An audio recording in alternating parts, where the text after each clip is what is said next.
প্রিয় শিক্ষার্থীবৃন্দ, এমসি স্কুলের পক্ষ থেকে সকলকে অনেক অনেক শুভেচ্ছা এবং অভিনন্দন।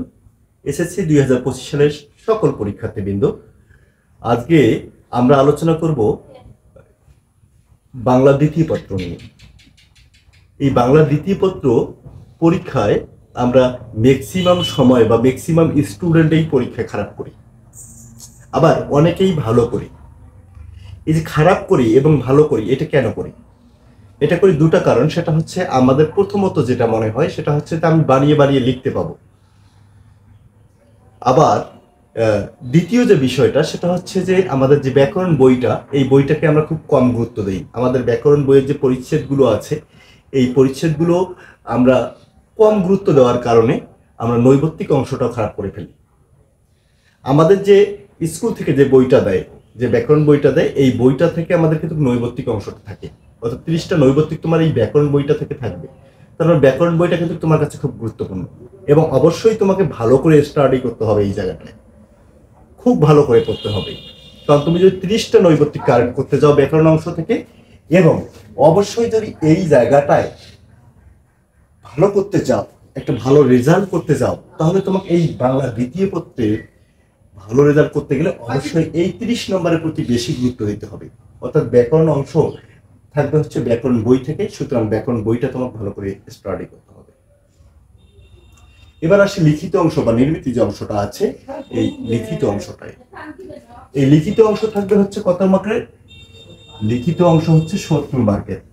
এই যে 70 মার্কের লিখিত পরীক্ষা হবে, এই লিখিত পরীক্ষায় আমরা এসে খারাপ করি। কেন খারাপ করি? সেটা হচ্ছে আমরা সবাই চিন্তা করি সেটা হচ্ছে বানিয়ে বানিয়ে লিখবো, কিন্তু বানিয়ে বানিয়ে লিখতে গিয়ে দেখা যায় যে আমরা আর লিখতে পারি না, অর্ধেকটা লিখি বা বিষয়ের উপর আলোকপাত তেমন হয় না।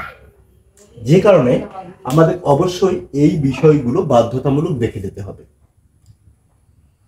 দেখো, অনুচ্ছেদ দুইটি থাকবে, দুইটি অনুচ্ছেদ থাকবে, দুইটি থেকে একটির উত্তর দিতে হবে, একটির জন্য থাকবে হচ্ছে 10 মার্ক। সারাংশ, সারমর্ম, যে কোনো একটি তোমাকে চুজ করতে হবে। তুমি সারাংশ নতুবা সারমর্ম নতুবা দুইটাই তুমি পড়ে যাবা, দুইটার মধ্যে একটি উত্তর দিতে হবে, সেটা হচ্ছে 10 মার্ক।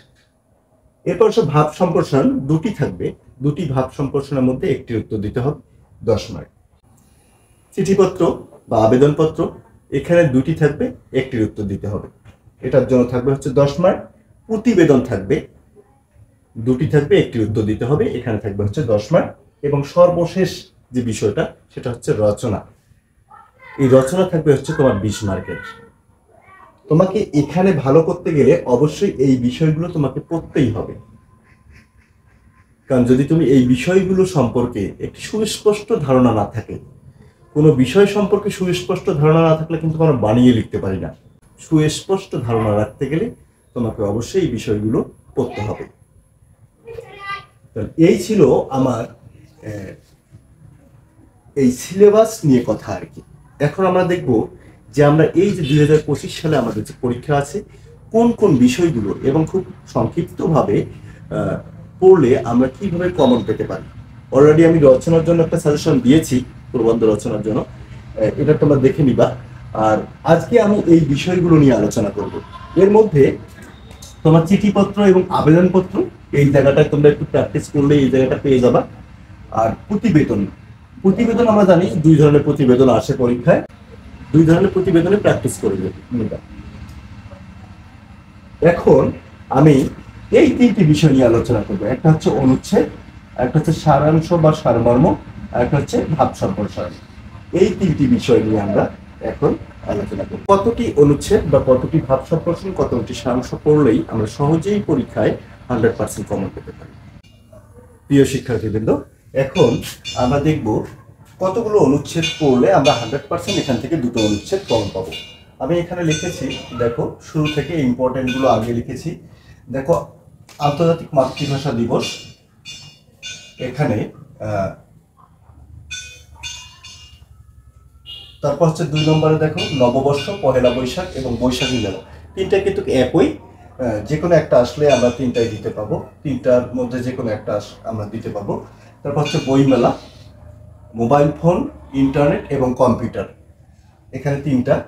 আরেকটা হচ্ছে সুন্দরবন, তারপর হচ্ছে স্বাধীনতা দিবস বা বিজয় দিবস, এখানে হচ্ছে যানজট খুব ইম্পর্টেন্ট। এবার তারপর হচ্ছে খাদ্যের ভেজাল এবং শীতের সকাল। এখান থেকে আমরা এই অনুচ্ছেদগুলো আবার পড়লে এখান থেকে আমরা 100% কমন পাবো। এরপর দেখো সারাংশ, 7টি সারাংশ এখানে দেওয়া আছে। এখানে দেখো বিদ্যা মানুষের মূল্যবান সম্পদ, তারপর হচ্ছে অভ্যাস ভয়ানক জিনিস, মানুষের মূল্য কোথায়, অভাব আছে বলিয়া, শ্রমকে শ্রদ্ধার সঙ্গে, মানুষ সৃষ্টির সেরা জীব, কিসে হয় মর্যাদা, দামি কাপড়। তুমি চাইলে এখান থেকে এই শুরুর 5টা পড়লেও হবে, একটু তুমি বেশি 7টা পড়ে নিয়ে, তাহলে এখান থেকে 100% আমরা কমন পাবো। হ্যাঁ, তারপর হচ্ছে সারমর্ম। দেখো সারমর্ম আমি এখানে 5টি সারমর্ম দিয়েছি। একটা হচ্ছে বসুমতী কেন তুমি এতই কৃপণা, দৈন্য যদি আসে, তুমি আসবে বলে হে স্বাধীনতা, কোথায় স্বর্গ কোথায় নরক, আর হচ্ছে পরের কারণে স্বার্থ দিয়া বলি। এরপর দেখো ভাব সম্প্রসারণ, এখানে 10টি ভাব সম্প্রসারণ লিখেছি। এখানে আমরা যদি 5টি ভাব সম্প্রসারণ পড়ি, এখানে 5টি ভাব সম্প্রসারণ পড়লেই একটি কমন পাবো। আর যদি আমরা 10টি ভাব সম্প্রসারণ পড়ি তাহলে এখান থেকে 2টি কমন পাবো, আমরা 2টি কমন পাবো। তাহলে আমরা চেষ্টা করবো যে 10টি ভাব সম্প্রসারণ পড়ার। এরপরে যদি না হয় তাহলে আমরা 5টি ভাব সম্প্রসারণ পড়বো আর কি। তাহলে এখানে দেখো কীর্তিমানের মৃত্যু নেই, অন্যায় যে করে, বিশ্বে যা কিছু মহান সৃষ্টি, দুজন বিদ্বান হলে পরিত্যাজ্য, লোভে পাপ পাপে মৃত্যু, পরের অনিষ্ট চিন্তা করে যে জন, মানুষ বাঁচে তার কর্মের মধ্যে, ভোগে সুখ নয় ত্যাগেই প্রকৃত সুখ, জন্ম হোক যথাতথা, তারপর হচ্ছে ক্ষুধা রাজ্যে পৃথিবী বর্তমান। এই 10টা ভাব সম্প্রসারণ পড়লেই এখান থেকে 2টো ভাব সম্প্রসারণ আমরা ফলো করব। তাহলে এই ছিল আমাদের অনুচ্ছেদ, সারাংশ, সারমর্ম এবং ভাব সম্প্রসারণ। আমরা এখান থেকে যদি এই সাজেশনটাকে ফলো করি তাহলে আমরা এখান থেকে 100% আমরা কমন পেয়ে যাব। এবং আমার রচনার জন্য আলাদা একটা ভিডিও দেওয়া আছে, তোমরা ওই ভিডিওটা রচনার জন্য দেখবে। আর প্রতিটি সাবজেক্টের আমরা সাজেশন দিয়ে থাকবো। আর যদি কারো কোনো সাবজেক্টের সাজেশন লাগে অবশ্যই কমেন্ট বক্সে জানাবে, এবং আশা করি তোমরা এখান থেকে 100% কমন পাবা। সবাই ভালো থাকবে, সুস্থ থাকবে এবং ভালো করে প্রস্তুতি নিবে। ধন্যবাদ সকলকে।